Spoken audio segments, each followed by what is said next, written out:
Ladies and gentlemen, thank you very much for joining us, where we're going to be looking in far more detail at the current Brexit mess, for want of a better word, here in the UK, and what this political uncertainty means not just for the UK but for Europe, how India is possibly impacted by all of this, and also a closer look at the state of India's economy today. On this panel today, we still have Lord Suraj Paul with us, Lord Meghnad Desai, Nalin Kohli, advocate and spokesperson of the BJP. Also with us, Mr. Vindy Banga, senior partner with Clayton, Dublier and Rice, Richard Held, the CEO of the UK India Business Council. Thank you very much for coming. Saket Khaitan, senior partner of Khaitan Legal Associates, and Manoj Karkanis, the CEO of Decimal Factor, and Jaya Gupta, the head of the India desk at Allen and Overy.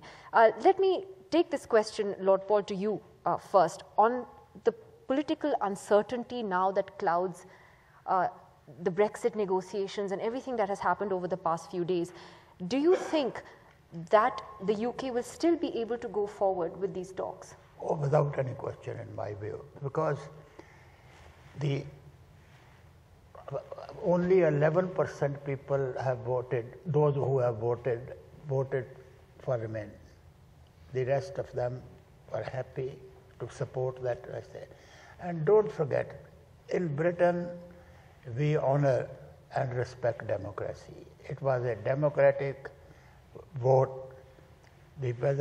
For one vote, we can change the Prime Minister, but we can't change and come to the decision, which was 4% more people. So I don't think there is any question whatsoever. And I was for Remain.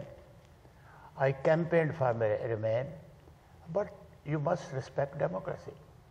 It's interesting you say that, Mr. Banga. There's a lot that one reads about this general election, and some people seem to believe that it actually wasn't about Brexit, and that a whole host of other issues crept in, which is why Theresa May didn't do as well as was expected. Would you agree with that, or do you think, as Lord Paul believes, that this very much reaffirmed the Brexit referendum? I think elections are usually about an individual first.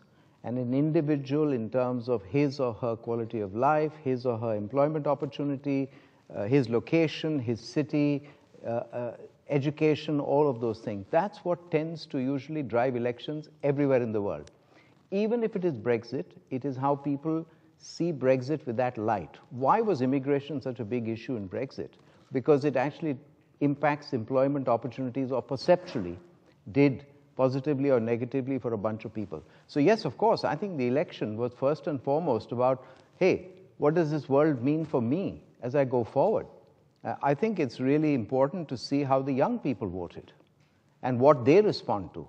What did they respond to? They responded to free education. They responded to, freeing up public services, bringing down prices, and hopefully creating opportunity, and perhaps against moving away from Europe, which they perceive as employment opportunities. So I think, yes, elections are about me first. So, Lord Desai, would you say that you agree with that in a way this was a vote that reflected a regret about the way the UK voted on Brexit a year ago? I think slightly, yes. It's, as it were, a second referendum on Brexit rather than just the first referendum.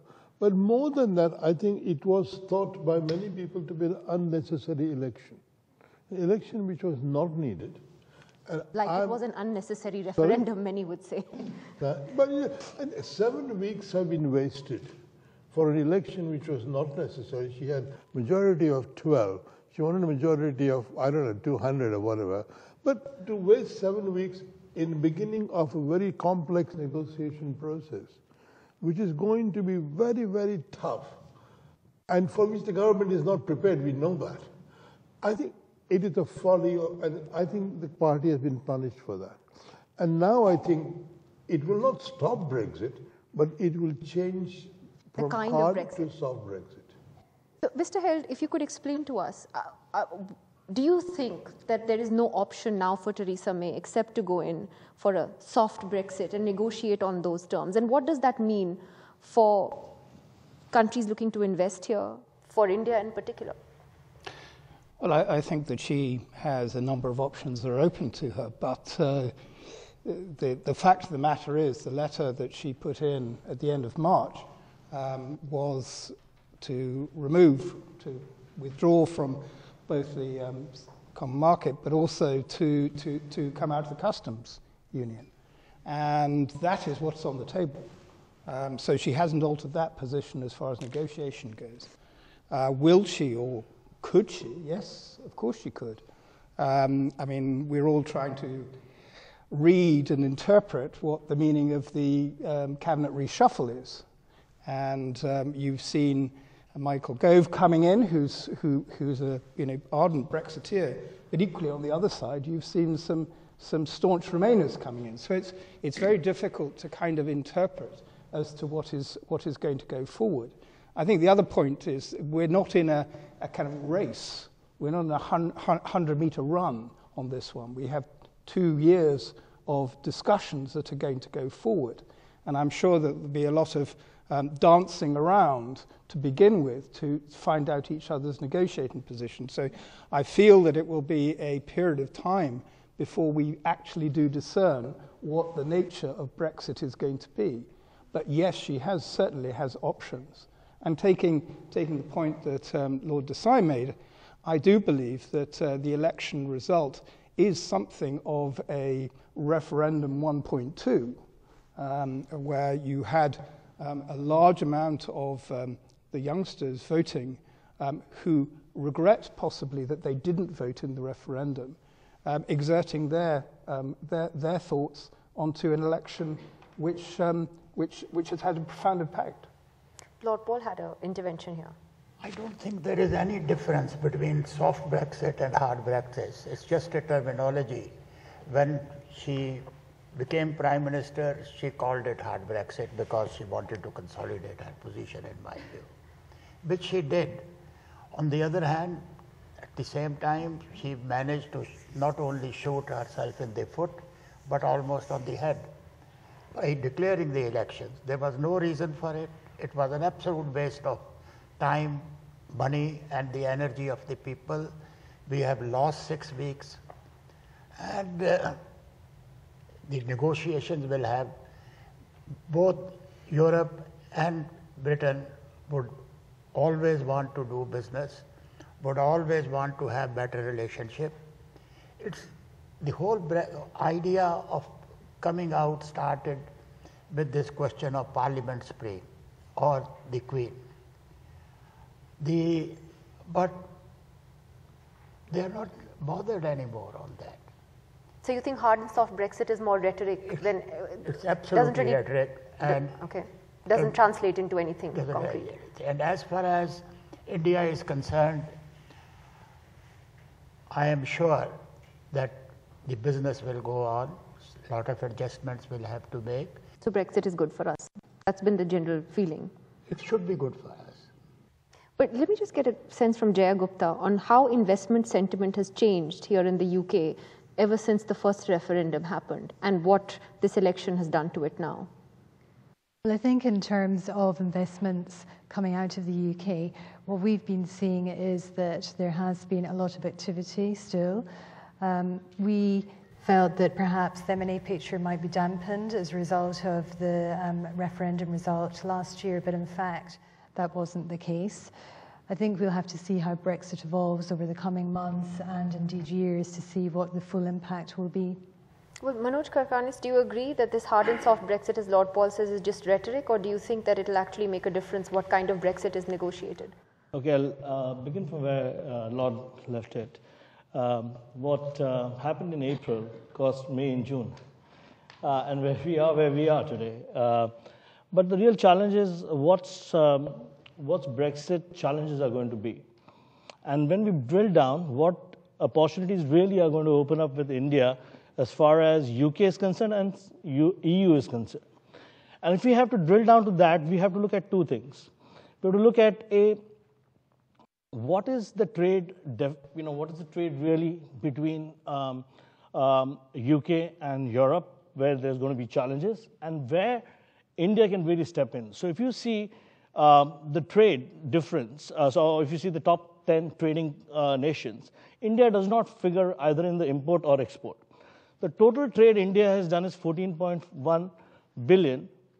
Imports would be 5, exports would be 8 billion approximately, right? So what are the areas where India is going to increase the export-imports? Surely it's not wines. So we've got to figure out what it is, and probably it is services. So that's one. Second thing I think is very important is the message. We've got to give a very consistent message about our relationship, right? And recently, Dr. Shashi Tharoor was asked in a BBC interview as to what he thinks whether a serious deal is possible or not. While he spoke very eloquently and absolutely fascinatingly, spoke about what he's willing to forgive, what he's not willing to forget, and most importantly, what should be taught in history about relationship between India and UK. But I think when you go to repatriation and things like those, you send the wrong message. So India has to definitely not have a chip on its shoulder. We should be humble in our approach, but we should be very clear in our message with UK. And I think last... What is lacking in the message? Is it inconsistent? So when you are... So for example, Dr. Shashi Tharoor saying that we want to have repatriation from UK.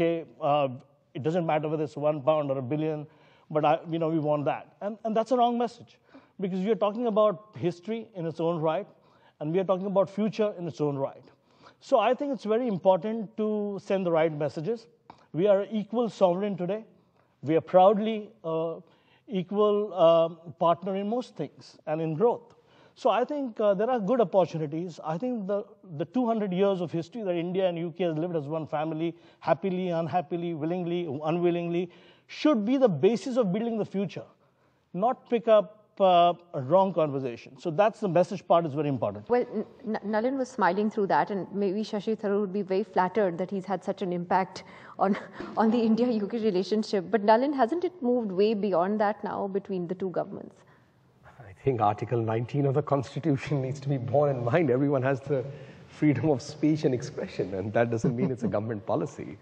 I don't think the Indo-UK story is anywhere hinged on any of those concerns or the outcome of a literary effort by an individual. I think it's far deeper than that, far, far deeper than that. I think we'll have our own set of relationship with the UK. If you, at this time of the year, walk anywhere, Oxford Street reminds you you're anywhere in Delhi. You meet more people here than you meet them in Delhi, because everyone's so busy. At least here we are not so busy.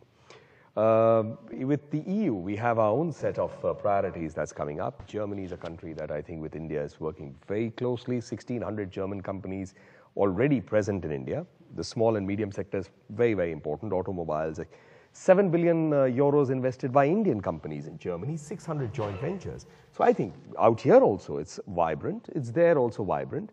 Brexit, no Brexit. I think those who see India as an investment opportunity, and I'll go with what some of the other people who deal with investments on a day-to-day basis are saying, if they feel there's merit, and we had a very interesting conversation just now, Saket, maybe he'll expand on it.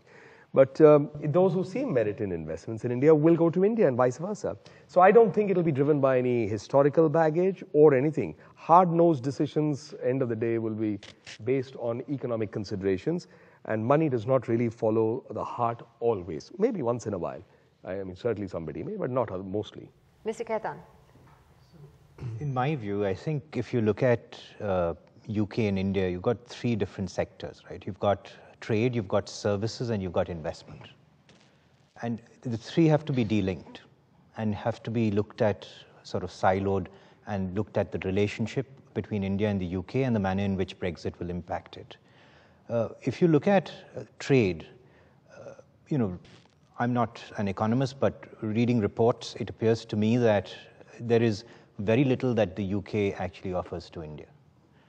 Tariffs in India are higher, and therefore India offers more to the UK than the UK offers to India.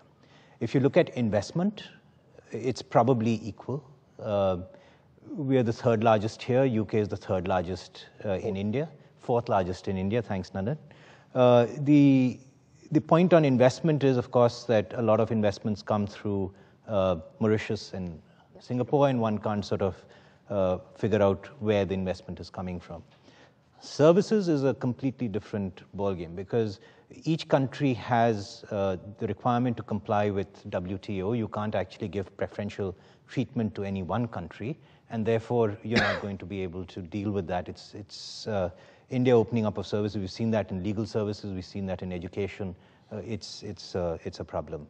But having said that, I think what you need to segregate also is that, as Nalin mentioned, that capital will follow wherever it can make a return. And today, India offers a significantly higher return with a lot more certainty than we've ever seen before. And we've also seen the regulatory regime actually moving towards a position where it will attract capital. So whether Brexit or not, India will grow. And it is in UK's interest to actually trade with India and enter into a free trade agreement. We've seen these agreements are extremely difficult to negotiate. With EU, we've been doing something for 2007. With Britain, if one believes that it will happen in 2 years' time, I don't know how that is going to happen, right? So when people say that 2 years is a long time, I don't believe that. It's not, yeah. It's not. It is a very, very short time, and people will concentrate on Europe rather than India.